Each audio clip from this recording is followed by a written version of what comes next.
आपकी जो आप इधर प्रदर्शन क्यों कर रहे हैं, क्या वजह है? हम लोग की प्रदर्शन करने की वजह है कि हम लोग आयुष छात्र हैं। आयुर्वेदा, होम्योपैथी, यूनानी, सब जितने आयुष के 5 विभाग के बच्चे यहाँ पर आए हुए हैं। हम लोग का धरना देने का कारण ये है कि जब हम लोगों ने एडमिशन किया था उस समय एक लाइसेंस एग्जाम लाए हैं, जो ये एग्जिट एग्जाम से लाए हैं नेक्स्ट।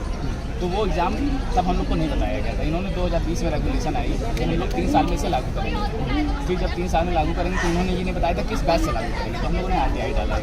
RTI में इन्होंने कहा कि 2021 से पहले जिसका एडमिशन हो गया है उसके पहले के बच्चों को ये एग्जाम नहीं लागू होता। उसके बाद 2023 में जब इन्होंने रेगुलेशन लागू की बिना SOP के, पहले तो रेगुलेशन भी लागू किए हैं लेकिन बिना SOP के, कोई उसका कार्यक्रम नहीं निर्धारित है, क्या कोर्स है, क्या परीक्षा है, कैसे होगी, एंट्रेंस होगा, MCQ होगा, रिटर्न होगा, क्या होगा, कैसे होगा, कुछ भी नहीं निर्धारित किया। इन्होंने लागू कर दिया। इन्होंने एक डेट दे दी 29 नवंबर 2023 कि जो उससे पहले किसी भी बैच का बच्चा हो जो इंटर्नशिप ज्वाइन कर लिया है वो एग्जिट एग्जाम नहीं देगा।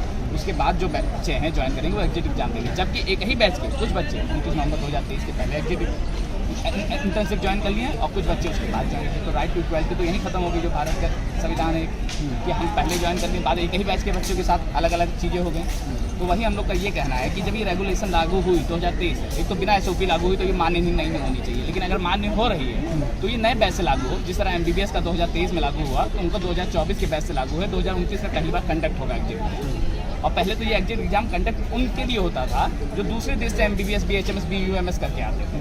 हम अपने ही देश से पढ़े हुए हैं तो ये हमारे ऊपर क्यों? क्योंकि हम अपनी सरकार की यूनिवर्सिटी से पढ़ के सरकार की परीक्षा पास करके तब हम डॉक्टर बन रहे हैं। अभी क्या ऑफिशियल रिस्पॉन्स आया? ऑफिशियल रिस्पांस हम लोग इतने मेल कर चुके हैं, ईमेल कर चुके हैं, लेटर भेज चुके हैं, लेकिन कोई रिस्पांस नहीं दे रहे हैं। जब उन्होंने कोई रिस्पांस नहीं देना दिया तो हम लोग धरने नहीं पाए। तो अभी अगला क्या?